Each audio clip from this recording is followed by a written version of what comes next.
the 3 pieces of media that shaped my worldview. I saw this tweet above. I have a theory that everyone consumed a piece of media between 9 and 13 years old that is the foundation of their entire worldview. Everything they learned since was stacked on top of this. It's a great dinner question to ask people. So yeah, what is your 3 pieces of media or 1 piece of media that shaped your worldview? And Visa here replied, well, quote retweeted with, it's probably Calvin and Hobbes for me, or Home Alone 2, which if you know what I mean, it's the same thing. And I proceeded to explain my own pieces of media that shaped my worldview. I started here with Fast and Furious Tokyo Drift, which my username is Coscoro Drift, so I guess it was a pretty fundamental piece in it was a big influence on me, but I also think it shaped my worldview in a way that I'm going to try to explain at least in this here. And I try to elaborate a little bit more on this, adding 2 more, right? When I'm feeling aspirational, Fast and Furious Tokyo Drift. When I'm feeling down, Calvin and Hobbes. And my day-to-day worldview was influenced by The Simpsons. So yeah, I'm going to go deeper onto these 3 pieces of media to show how they influenced my worldview, or how I view it at least. The first part of it is Fast and Furious Tokyo Drift, and this movie I like it a lot. And the first part of this is Han Lu. He's this character who owns this workshop, and I liked this vibe, right? I liked this person who has this garage, who works in this kind of world where your job is basically racing or like being around cars or whatever, and he lived with the cars. I thought that was pretty cool, right? There are these kind of pod capsules, and these girls and this guy living here, and they hang out in this place, and I thought this was like interesting, right? Then the next part is this guy Sean. He gets invited, right, to this place, well, and eventually gets given this car, right? And it's like, you go to a new country, you are kind of from a different culture, right? So there is also this part, right? I don't only identify, I guess, with Han, but I also identify with this guy, right? He's this guy who goes to a new country, who gets called like foreign all the time. I got called like foreign also all the time when I was a kid and all this, right? And this guy goes away, goes to a different place where he doesn't fit in or whatever, but he gets kind of accepted in this culture at his school. He gets given a car because he can't represent Han with a Hyundai. He has to roll in something cooler, which was this kind of Evo tuned for drifting, right? Which I liked. I found aspirational, right? I thought this was a movie that was kind of aspirational for me. There's also this scene, right, where he's with Neela, who is this girl, and she drives, right? And I thought this is a scene that I liked a lot. She's kind of telling him about her story and all this, and she's also a character that I also think it's interesting, right? She's also this girl who is kind of half foreign. She's mixed, and her dad is like from the U.S. military or something, and she's like half Japanese, like me, I guess, right? And she's the one who drives. She's the one who has, I guess, the control of the wheel or whatever. It's like in these moments, she has control of her life. She has control of how she goes or whatever. And I thought the message of this movie is kind of aspirational like that, right? I liked that about it. I think that shaped a little bit my worldview. Felt like everything else just disappears. No past, no future. No problems. Just the moment.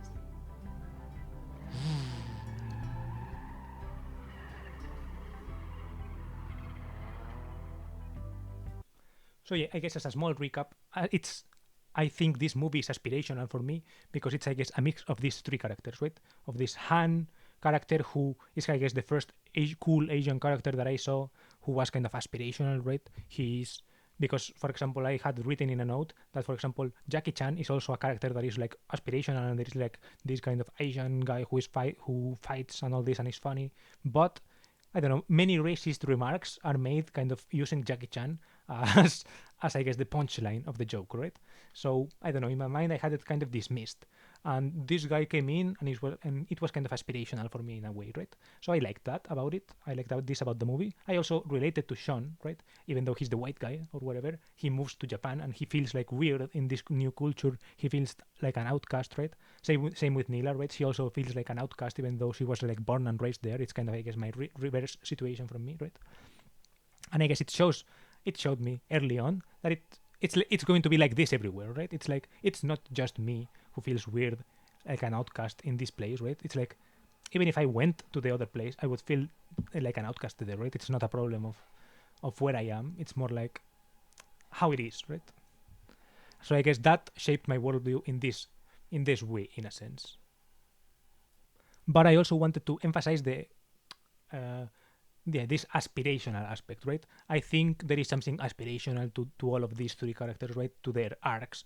They all, I guess, take control of their lives. I didn't have a car driving license then, so I guess through driving or whatever is how they find their how they find their locked inness, how they find their connection to something. That's where the rest disappears, or that's where, for example, also Han. That's where he found his Mexico, right? That's where he ran away to, and that is in a certain sense aspirational. So I guess that differs to the next two other shows that I'm going to show, right? These, I guess, don't show kind of this aspirational worldview of like where can I get to, what is the goal, and more like where how is the world right now, or something like this, right? Or yeah, I guess something like that. Then I mentioned Calvin and Hobbes. Calvin and Hobbes is kind of my sick day lecture, right? So I would read Calvin and Hobbes when I was sick. I would just spend the day reading either Calvin and Hobbes or like Tintin comics or like Asterix and Obelix comics, because yeah, that was what was around my house. So I would, for example, take a stack of Calvin and Hobbes comics, which was like this thick or something like that, and just go through them because I was sick, so I didn't have school, so I could just read all day. And for example, my parents, when I was sick, didn't like me kind of playing video games or like watching TV all day, right? Because they thought, I don't know, it wasn't. They also didn't like me reading too much, but I guess they were lighter on that, right? But for example, watching TV or playing games or something was like too intense for an activity to do while sick. While meanwhile reading comics or yeah, maybe reading a book is a little bit less light. If I don't do it until too late into the night or whatever, it's something that I could do, right? So I would just go through a stack of Calvin and Hobbes comics all day during the day, and yeah, many of them, right, have. So yeah, it's kind of, I guess, my sick day mentality. I wrote it's not when I'm sick or whatever, but I guess it's kind of like when I retreat to something, or like it's kind of, I guess, a foundational type mentality. I don't know. It's like less aspirational, in contrast to the aspirational mentality of this kind of Fast and Furious movie. Whoa, it's like this is how the world, this is how I'm trying to get to, or something. It's more like when I'm sick or whatever. It's like when everything is going bad, this is how things are, right? It's like the this is how things are type mentality. This is how the world works, kind of something like your dad would say, or something like it's like learn, kiddo, something like that. It's kind of Calvin's dad has kind of this vibe. He has this phrase that is mm, builds character, right? This builds character. So I guess when shit happens, this builds character, and also it's kind of nihilistic show in a not show comic strip in a way, right? For example, here, this is just an example that I'm going to use, right? I'm not going to look through every nihilistic thing that Calvin has said or something like that, but it has kind of these spurts of nihilism, right? It has a lot of these spurts of like nothing really makes sense, or like, yeah, eventually we're each going to die. Our species will go extinct. The sun will explode and the universe will collapse. Existence is not only temporary; it's pointless. We're all doomed and worse. Nothing matters, right? It's like it has these points of like Calvin going existential, right? And he's this 6-year-old kid who is like, at one moment he's like throwing snowballs at Susie, and at the next time he's like being existential about death and how existence is pain and suffering until you die. And then he goes again to play to play with his little cart. He takes his hops and goes play again with Susie, even though he hates her or hates girls or everything, right? So I don't know. It's this contrast of like nothing really matters, but also who cares, right? So I guess that is also a little bit of what I've drunk, you could say, right? Also, the Calvin's dad gives kind of weird explanations to things, right? Maybe I could pull up an example. For example, this, where the where Calvin's dad explains how the ATM works. It's like, I'm behind the machine. There's a guy with a printing press who makes the money and sticks it out this slot, right? Sort of like the guy who lives up in the garage and opens the door. Exactly.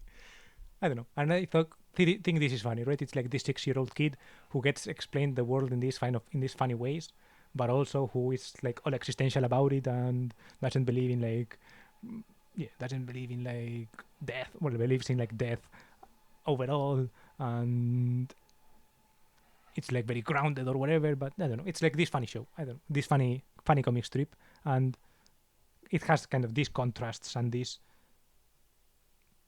it kind of makes funny things out of the mundane, right? Out of everyday situations, it kind of constantly makes humor out of it, and I like it about it, right?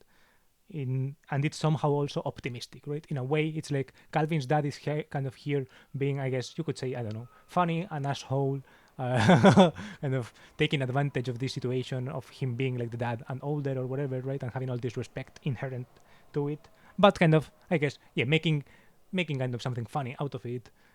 Yeah, it's optimistic in a way, even though it's like this, right?